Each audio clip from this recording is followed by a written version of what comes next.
Hello viewer, welcome back to our channel Math Zone with PP. I am Sanjeev Kumar.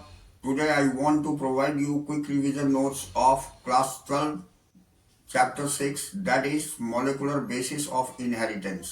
तो आज मैं आपको chapter 6 जो molecular basis of inheritance है उसकी डिटेल जानकारी दूंगा और इसकी जो बेसिक मैं बताऊंगा ये दूसरे पार्ट का लिंक मैं इसमें प्रोवाइड कर दूंगा जिससे कि आप पूरी चैप्टर डिटेल में देख सके। तो आइए, ये बेसिक कंसेप्ट है, ये बहुत ही इंपॉर्टेंट चैप्टर है, इसकी जानकारी मैं देता हूं। तो लेट्स स्टार्ट नाउ। हाँ, तो आइए स्टार्ट होते हैं। ये क्लास 12 की chapter 6 molecular basis of inheritance है। तो आइए इसकी डिटेल जानकारी लेते हैं। तो जैसा कि हम देख रहे हैं, डीएनए जिसको हम डीऑक्सीराइबोस न्यूक्लिक एसिड बोलते हैं एंड आरएनए जो राइबो न्यूक्लिक एसिड होती है are two types of nucleic acids. ये दो तरह के न्यूक्लिक एसिड्स होती है फाउंड इन लिविंग ऑर्गेनिज्म, जो लिविंग ऑर्गेनिज्म में पाए जाते हैं। DNA acts as genetic material in most of the organism. DNA जो है एक जेनेटिक मटेरियल के रूप में यूज होती है बहुत सारे ऑर्गेनिज्म में। तो RNA acts as genetic material in some organism as in some viruses and acts as messenger। कहने का मतलब हो गया कि आरएनए जो है ये भी जेनेटिक मटेरियल होती है कुछ ऑर्गेनिज्म में, जो जैसे कि वायरस होती है और ये मैसेंजर के रूप में काम करती है। Its function as adapter structural and in some cases of catalytic molecule. इसका फंक्शंस जो होता है ये एडाप्टर के रूप में स्ट्रक्चरल और some cases of catalytic molecules के रूप में होता है। अब हम डीएनए देखते हैं। तो it is a long polymer of deoxyribonucleotides. ये एक लॉन्ग पॉलीमर होता है डीऑक्सीराइबो न्यूक्लियोटाइड्स की। A pair of nucleotide is also known as base pairs, यानी एक पेयर न्यूक्लियोटाइड्स की जिसे हम बेस पेयर बोलते हैं। Length of DNA is usually defined as number of nucleotides present in it. Length जो डीएनए की होती है ये यूजुअली डिफाइन करते हैं न्यूक्लियोटाइड्स की नंबर जो प्रेजेंट होते हैं इसमें उससे। एस्केरिचिया कोलाई ये जो होती है हैव 4.6 into 10 106 4.6 into 106 बीपी होती है। And haploid content of human DNA ये 3.3 into 109 बीपी होती है। अब यहाँ स्ट्रक्चर ऑफ न्यूक्लियोटाइड चेन हम देखते हैं। तो ये देखिए, ये न्यूक्लियोटाइड है, इसमें पहला पार्ट नाइट्रोजिनस बेस की होती है, दूसरा पार्ट पेंटोस शुगर होता है और तीसरा जो है फॉस्फेट ग्रुप होता है। अब नाइट्रोजिनस बेस फर्दर डिवाइड होकर के प्यूरिन और पायरीमिडीन हो जाती है। तो प्यूरिन के अंतर्गत एडेनिन और ग्वानिन आती है, जबकि पायरीमिडीन के अंतर्गत साइटोसिन, यूरेसिल एंड थायमिन आ जाती है। जबकि पेंटोस शुगर ये राइबोस और डीऑक्सीराइबोस ये दो शुगर होते हैं। अब next point, A nucleotide has 3 components. Nucleotide की 3 कंपोनेंट होती है। एक नाइट्रोजिनस बेस होती है, पेंटोस शुगर होती है, ribose and case of RNA ये आरएनए के केस में, एंड डीऑक्सीराइबोस फॉर डीएनए और डीएनए में डीऑक्सीराइबोस होती है, एंड ए फॉस्फेट ग्रुप होती है। तो there are 2 types of nitrogenous base. ये प्यूरिन होती है जिसमें एडेनिन और ग्वानिन पाई जाती है, एंड पायरीमिडीन जिसमें साइटोसिन, यूरेसिल एंड थायमिन पाई जाती है। अब यहाँ हम साइटोसिन के बारे में देखते हैं। तो cytosine is common for both DNA and RNA. ये साइटोसिन दोनों में पाई जाती है, डीएनए और आरएनए में।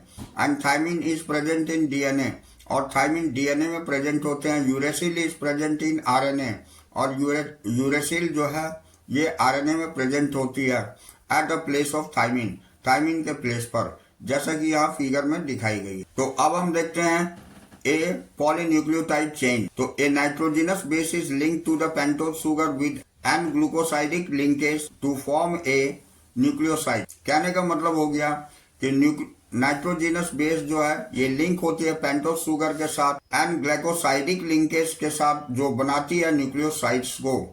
When phosphate group is linked 5OH of a nucleoside through phosphoester linkage, nucleotide is formed। यानी जो 5 OH ग्रुप के साथ न्यूक्लियोसाइड्स के द्वारा ये फॉस्फोएस्टर लिंकेज होती है न्यूक्लियोटाइड्स के जो बनाती है। अब 2 nucleotides are linked with 3 and 5 phosphodiester. 2 nucleotide जो है ये 3 और 5 फॉस्फोडाइएस्टर के साथ लिंक होती है टू फॉर्म डाइन्यूक्लियोटाइड्स जो डाइन्यूक्लियोटाइड्स बनाती है। अब more nucleotides join together to form the polynucleotide. और भी न्यूक्लियोटाइड्स ज्वाइन होकर के एक दूसरे के साथ पॉलीन्यूक्लियोटाइड्स बनाती है। अब इन आरएनए में देखते हैं nucleotides residue has additional OH group present at 2 positions in ribose and uracil is found at the place of thymine। कहने का मतलब हो गया कि आरएनए में न्यूक्लियोटाइड्स जो होती है ये रेसिड्यू होती है एडिशनल OH ग्रुप प्रेजेंट जो पाए जाते हैं 2 पोजीशन में जो राइबोस और यूरेसिल पाई जाती है थाइमिन की प्लेस पर। अब स्ट्रक्चरल डिफरेंस देख लेते हैं डीएनए आरएनए का। हाँ तो आइए अब हम स्टार्ट करते हैं। तो यहाँ हम देख रहे हैं structural differences between DNA and RNA. तो आरएनए और डीएनए की स्ट्रक्चरल डिफरेंस हम देखते हैं। तो पहला पॉइंट है इसमें the sugar present in DNA is deoxy D ribose, जबकि आरएनए का होता है the sugar present in RNA is D ribose. अब दूसरा पॉइंट इसमें है कि DNA contains cytosine and thymine as a pyrimidine bases and guanine and adenine is purine bases. यानी डीएनए में जो होती है साइटोसिन और थाइमिन ये पायरिमिडीन बेसिस की होती है और ग्वानिन और एडेनिन को हम प्यूरिन बेसिस बोलते हैं। अब RNA contains cytosine and uracil pyrimidine bones and guanine and adenine is purine basis. यहाँ पर आरएनए में साइटोसिन और यूरासिल पायरिमिडीन बोन की होती है एंड ग्वानिन और एडेनिन जो है ये प्यूरिन बेस की होती है। तीसरा point DNA has double strand alpha helix structure जबकि RNA has a single strand alpha helix structure. अब चौथा पॉइंट है DNA molecules are very large, their molecular mass में वेरी फ्रॉम 6 × 10⁻6 से लेकर 16 × 10⁻6 U तक होती है, जबकि RNA molecules are comparatively much smaller with molecular mass ranging from 20,000 से 40,000 होती है। अब यहाँ हम फंक्शनल डिफरेंस देखते हैं आरएनए और डीएनए के बीच में। पहला है DNA has unique property of replication. कहने का मतलब हो गया डीएनए में एक यूनिक प्रॉपर्टी होती है रेप्लिकेशन करने की और RNA usually does not replicate. RNA usually जो है रेप्लिकेट नहीं करती है। दूसरा point DNA controls the transmission of heredity effects. यहाँ डीएनए होनी चाहिए तो यहाँ डीएनए कंट्रोल करती है ट्रांसमिशन ऑफ हेरेडिटरी इफेक्ट्स को, जबकि आरएनए कंट्रोल करती है सिंथेसिस ऑफ प्रोटीन को। नेक्स्ट पॉइंट हम देखते हैं double helix model for structure of DNA James Watson and Francis Crick based on X ray diffraction data produced by Wilkin and Rosalind proposed this model of DNA. यानी double helix model जो structure होती है DNA की ये James Watson और Francis Crick ने के आधार पर बेस्ड किया था एक्सरे डिफ्रैक्शन डाटा के द्वारा जो प्रोड्यूस हुई थी। विल्किन एंड रोजलिंड प्रपोज किया था इस मॉडल ऑफ डीएनए को। The silent feature of this models are, ये बहुत ही इंपॉर्टेंट है, इसे ध्यान रखिएगा। ये डीएनए की साइलेंट फीचर मैं बता रहा हूँ। तो इसमें पहला पॉइंट है DNA is made of 2 polynucleotide chain in which backbone is made up of sugar phosphate and base projected inside it. कहने का मतलब हुआ कि डीएनए जो है 2 पॉलीन्यूक्लियोटाइड्स चेन की बनी होती है और इसकी बैकबोन जो बनी हुई होती है ये शुगर फॉस्फेट की होती है और बेस प्रोजेक्टेड इनसाइड इट, और बेस इसमें प्रोजेक्टेड इनसाइड होती है। दूसरा होता है 2 chains have anti parallel polarity. 2 chain के बीच में एंटी पैरेलल पोलरिटी पाई जाती है 1, 5 and 3 and with 3 and A5, जिसमें एक 5A3 होती है और दूसरा 3A5 होती है। तीसरा point the bases of 2 strands are paired through H bonds. Bases जो है 2 स्ट्रैंड की ये पेयर होती है हाइड्रोजन बॉन्ड से और adenine thymine forms double hydrogen bond. Adenine thymine के पास डबल हाइड्रोजन बॉन्ड होती है and guanine and cytosine form triple hydrogen bond और ग्वानिन और साइटोसिन में ट्रिपल हाइड्रोजन बॉन्ड पाए जाते हैं। Next point, two chains are coiled in right handed fashions. दो चेन कॉइल्ड होते हैं राइट हैंडेड फैशंस में, यानी राइट साइड से मूवमेंट होती है इसकी। The pitch of helix is 3.4 nm, या पिच हेलिक्स की 3.4 nm होती है एंड रफली 10 bp इन ईच टर्न, और 10 bp टर्न में होती है। पांचवा point, the plane of one base pair stacks over the other in double helix to confer stability, यानी प्लेन वन बेस पेयर की स्टैक्स की जो होती है एक दूसरे के ऊपर डबल हेलिक्स को कंफर्म करती है स्टेबिलिटी के आधार पर, जो स्ट्रक्चर आप यहाँ देख सकते हैं। अब अगला पॉइंट हम देखते हैं, Francis Crick propose the central dogma in molecular biology which states that the genetic information flows from DNA to RNA to protein। कहने का मतलब हुआ फ्रांसिस क्रिक ने प्रपोज किया था सेंट्रल डॉगमा को मॉलिकुलर बायोलॉजी में, जो कि स्टेट्स करता है जेनेटिक इंफॉर्मेशन की फ्लो को, जो डीएनए से आरएनए में जाती है, आरएनए से प्रोटीन में जाती है। यहाँ देखिए, यहाँ दिखाया गया डीएनए की रेप्लिकेशन होती है और ये ट्रांसक्रिप्शन मैसेंजर आरएनए को होता है, फिर ट्रांसलेशन प्रोटीन को जाती है। यही सेंट्रल डोग्मा कहलाती है। अब हम पैकिंग ऑफ डीएनए हेलिक्स देखते हैं। तो इन prokaryotes well defined nucleus is absent and negatively charge DNA is combined with some positively charge protein called nucleotides. Prokaryotes में जो वेल डिफाइंड न्यूक्लियस जिसमें एब्सेंट होती है, इसमें नेगेटिवली चार्ज डीएनए जो है कंबाइन करती है पॉजिटिवली चार्ज प्रोटीन के साथ, जिसे हम न्यूक्लियोटाइड्स बोलते हैं। इन यूकैरियोट्स में histones positively charge protein organize to the 8 molecules unit called histone octamer. Eukaryotes में हिस्टोन जो है ये पॉजिटिवली चार्ज प्रोटीन के साथ ऑर्गेनाइज होती है। इसमें 8 मॉलिक्यूल की यूनिट होती है जिसे हम हिस्टोन ऑक्टोमर बोलते हैं। और negatively charge DNA is wrapped around the histone, और नेगेटिवली चार्ज डीएनए जो है ये रैप्ड होती है अराउंड द हिस्टोन, हिस्टोन के चारों ओर से। ये ऑक्टोमर टू फॉर्म न्यूक्लियोसोम्स, और ये ऑक्टोमर बनाती है न्यूक्लियोसोम्स को। अब histones are rich in basic amino acids, residue, lysines and arginines. Histone rich जो बेसिक एमिनो एसिड्स होती है वो रेसिड्यू, लाइसिन्स और आर्गिनिन्स की होती है। Both the amino acids residue carry positive charge in their side chains. दोनों ही एमिनो एसिड्स में रेसिड्यू के रूप में कैरी करता है पॉजिटिव चार्ज उसके साइड चेन में। अब हम देखते हैं next, single nucleosomes contain about 200 base pairs. Chromatin is the repeating unit of nucleosome. Chromatin जो होती है ये रिपीटिंग यूनिट होती है न्यूक्लियोसोम में। यहाँ पर स्ट्रक्चर में ये दिखाई गई है। यही डीएनए है, डीएनए की मॉलिक्यूल जो हेलिकल हो जाती है। अब ये हिस्टोन ऑक्टोमर दिखाया गया है, यहाँ हिस्टोन प्रोटीन दिखाया गया है। इस तरह की स्ट्रक्चर होती है न्यूक्लियोसोम्स की। अब हम नेक्स्ट पॉइंट देखते हैं, in nucleus some regions of chromatins are loosely packed and stained light and are refer to the achromatin. तो न्यूक्लियस के अंतर्गत कुछ रीजन होती है क्रोमेटिन की जो लूजली पैक्ड होती है, यानी स्ट्रेन लाइट होती है, एंड आर रिफर्ड, जिसे हम रिफर करते हैं यूक्रोमैटिन के द्वारा। The chromatin that is more densely packed and stains dark are called heterochromatin। जो क्रोमेटिन होती है ये डेंसली पैक्ड होती है, स्ट्रैंड डार्क होती है, इसी को हम हेटेरोक्रोमेटिन बोलते हैं।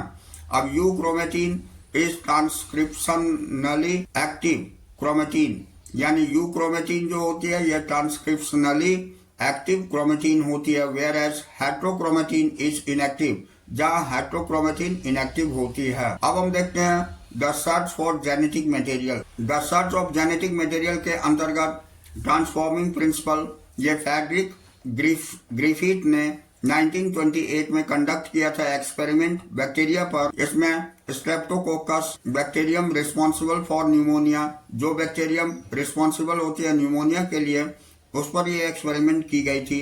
तो there are 2 types of strains of the bacteria, bacteria में दो टाइप की स्ट्रेन्स पाई गई थी। Some produce smooth shiny colonies, produce करते हैं उसमें स्मूथ यानी चिकनी शाइनी कॉलोनीज को, and other produce rough colonies, और दूसरा प्रोड्यूस करती है रफ कॉलोनीज को, जिसको आर से रिप्रेजेंट किए थे, स्मूथ को एस से और रफ को आर से। अब mice infected with the S strain virulent, mice में जो इन्फेक्टेड होती है एस स्ट्रेन वायरुलेंट्स के द्वारा डाई फ्रॉम न्यूमोनिया इन्फेक्शंस, ये मर जाते हैं न्यूमोनिया इन्फेक्शन से। But mice infected with the R strain, लेकिन माइस जो आर स्ट्रेन से इन्फेक्टेड होते हैं डू नॉट डेवलप न्यूमोनिया, उसमें न्यूमोनिया डेवलप नहीं होती है। तो यहाँ देखिए दिखाया गया है एस स्ट्रेन इंजेक्ट इनटू माइस, ये माइस डाई, और आर स्ट्रेन इंजेक्ट इनटू माइस, माइस लाइव। तो एस स्ट्रेन हीट किल्ड, ये हीट किल्ड होती है, इंजेक्ट इनटू द माइस, ये माइस लाइव। एस स्ट्रेन अगर हीट किल्ड के साथ होती है तो अगर इंजेक्ट करी जाती है माइस में तो माइस लाइव रह जाती है, यानी जीवित रह जाता है। अब S strain heat killed plus R strain live, ये इंजेक्ट इनटू द माइस तो माइस डाई। तो इस तरह की एक्सपेरिमेंट देखा। अब Griffith concluded that R strain bacteria have somehow transformed by heat killed S strain bacteria. Griffith conclude किया कि आर स्ट्रेन बैक्टीरिया जो है में कुछ ट्रांसफर करी जाती है हीट किल्ड एस स्ट्रेन को, बैक्टीरिया को, तो some transformation principle transferred into the S strain to R strain. तो इसमें कुछ ट्रांसफॉर्मिंग प्रिंसिपल में ये ट्रांसफर एस स्ट्रेन जो है आर स्ट्रेन में हो जाती है, एंड इनेबल दैट, और ये योग्य होती है आर स्ट्रेन को सिंथेसाइज करने में, एक स्मूथ पॉलीसैकेराइड्स कोट बनाती है, एंड बिकम वायरुलेंट, और ये वायरुलेंट हो जाती है। This must due to the transfer of genetic material, ये ड्यू टू जेनेटिक मटेरियल की ट्रांसफर से होती है। अब हम biochemical characterizations of transforming principle देखते हैं। तो इसमें पहला पॉइंट है Oswald Avery, Colin MacLeod and Maclyn McCarty worked out to the determine and biochemical nature of transforming principle of Griffith. कहने का मतलब हो गया कि ओसवाल्ड एवेरी, कॉलिन मैकलियोड और मैकलिन मैककार्टी, इन्होंने भी काम किया था डिटरमाइन करने के लिए बायोकेमिकल नेचर को ट्रांसफॉर्मिंग प्रिंसिपल ऑफ ग्रिफिथ पर। तो दूसरा point, the purified biochemicals that is protein, DNA, RNA etcetera from the heat killed S cells to see which ones could transform live R cells into S cells. कहने का मतलब हो गया कि heat killed S sales जो है ये देखा गया था कि कौन सा ये ट्रांसफॉर्म लाइव आर सेल में एस सेल के द्वारा होता है। तो दे डिस्कवर दैट, उन्होंने ये डिस्कवर किया कि DNA alone from S bacteria causes R bacteria to become transformed. इसमें एस बैक्टीरिया जो है ये कॉज करता है आर बैक्टीरिया को ये ट्रांसफॉर्म करने के लिए। So that concluded that DNA is a genetic material, इसलिए उन्होंने कंक्लूड किया कि डीएनए ही जेनेटिक मटेरियल होती है। यहाँ experimental proof that DNA is a genetic material ये हम देखते हैं। तो Alfred Hershey and Martha Chases यहाँ 1952 में वर्क किया था with virus that infect bacteria called bacteriophages. इन दोनों ने मिलकर के 1952 में वायरस के ऊपर काम किया था और ये देखा था कि इन्फेक्टेड बैक्टीरिया को ही हम बैक्टीरियोफेजेस बोलते हैं। तो इसका पहला पॉइंट देखते हैं। इन वन प्रिपरेशन, एक प्रिपरेशन में the protein part was made radioactive and in the other nucleic acid DNA was made radioactive. तो these two phages preparations were allowed to infect the culture of E. coli. Soon after infections, before lysis of cells and E. coli cells were gently agitated into the blender, a loosely and adhering phases particles and the culture was centrifuged. इसमें ये देखा गया कि ये usually adhering phases जो होती है particle culture में सेंट्रीफ्यूज हो जाती है। अब next point, the heavier infected bacteria cells pelleted to the bottom, ये बॉटम में पैलेटेड हो जाती है and lighter viral particles were present in the supernatant. It was found that when bacteria phage containing radioactive DNA was used to infect E. coli and pellet contained radioactivity. तो इसमें देखा गया कि radioactive DNA जो है ये infect करती है ई कोलाई को और पैलेट कंटेंट रेडियोएक्टिविटी को। अब next point, if bacteriophage contains radioactive protein coat was used in infect E coli, the supernatant contained most of the radioactivity. कहने का मतलब हो गया कि बैक्टीरियोफेज में कंटेन होता है रेडियोएक्टिव प्रोटीन कोट जो कि यूज करी जाती है इन्फेक्ट करने में ई कोलाई को। तो जो सुपरनेटेंट कंटेंट होती है वो मोस्टली रेडियोएक्टिव होती है। अब his experiment shows that protein does not enter the bacterial cell and only DNA is the genetic material.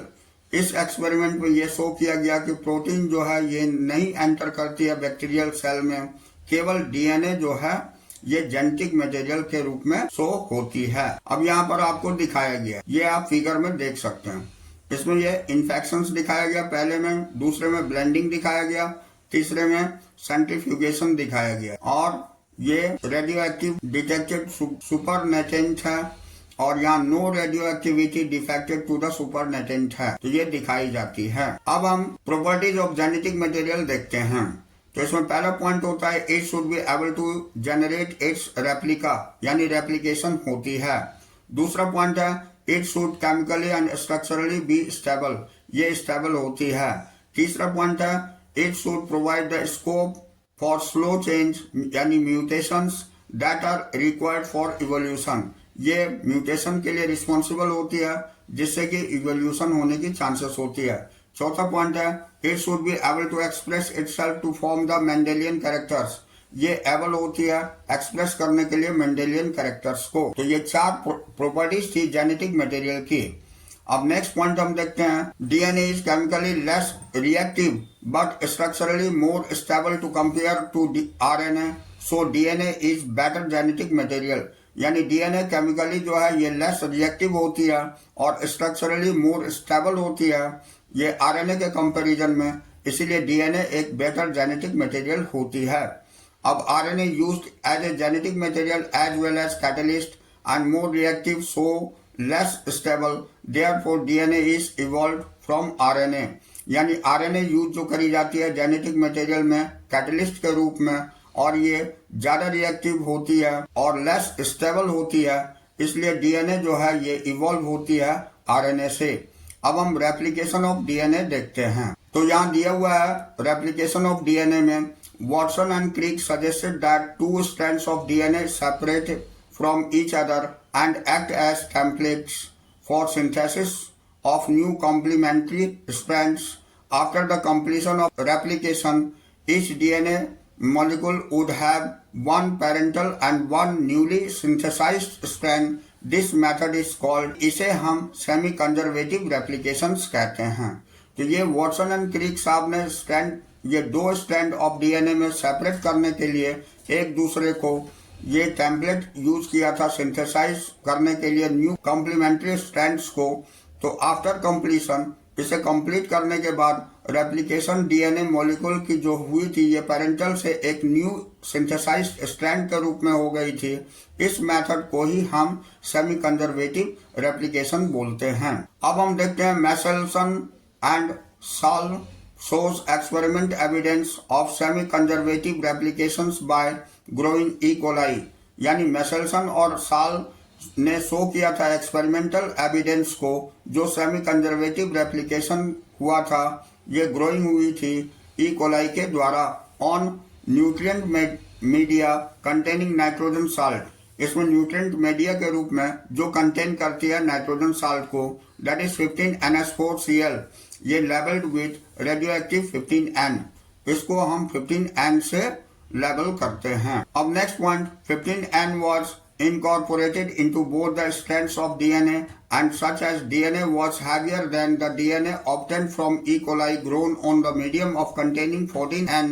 तो कहने का मतलब हो गया 15N जो है इनकॉर्पोरेट हुई थी दोनों ही स्ट्रैंड में डीएनए की, जैसा कि डीएनए जो है ये हैवियर होती है DNA obtained from E coli, E coli में जो ऑब्टेन्ड हुई थी डीएनए उससे, और grown in the medium containing, और जो ग्रो होती है उस मीडियम में जो 14N से रिप्रेजेंट होती है, then they transferred the E coli cells on the medium containing 14N, यानी ये ट्रांसफर करी जाती है ई कोलाई सेल्स में, ये जिसमें मीडियम कंटेन होती है 14N के रूप में। Next point, after one generation when one bacterial cell has multiplied into two, they isolated the DNA and evaluated its density. Its density was intermediate between that of the heavier 15N DNA and lighter 14N DNA. कहने का मतलब हो गया कि एक generation से जब दूसरे जनरेशन में बैक्टीरियल सेल की मल्टीप्लाइड होती है तो आइसोलेटेड डीएनए जो है ये इवेल्युएट होती है इसकी डेंसिटी के आधार पर।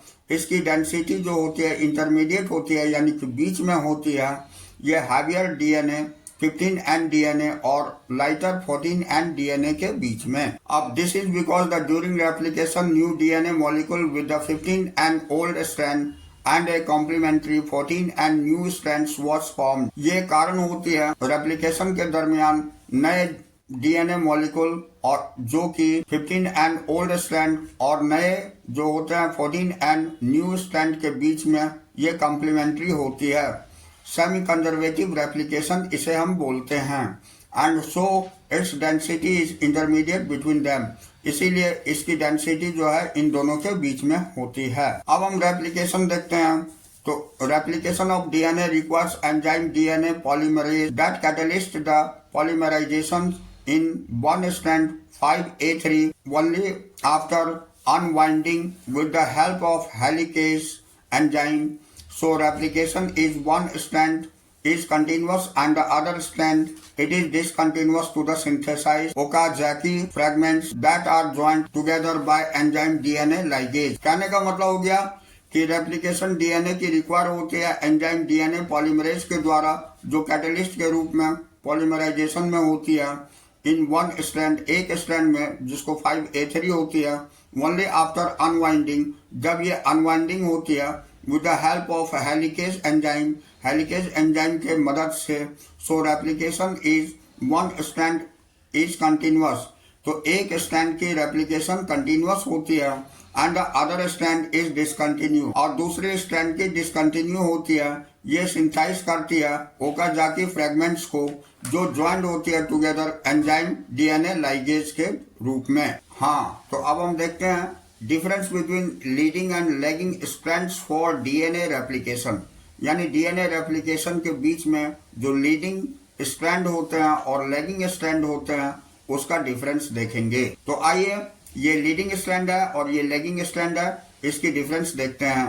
तो पहला पॉइंट होता है फ्रेगमेंट, तो it is formed continuous as single fragment, यानी ये फॉर्म करती है कंटिन्यूअसली सिंगल फ्रेगमेंट को, ये लीडिंग स्ट्रैंड्स में।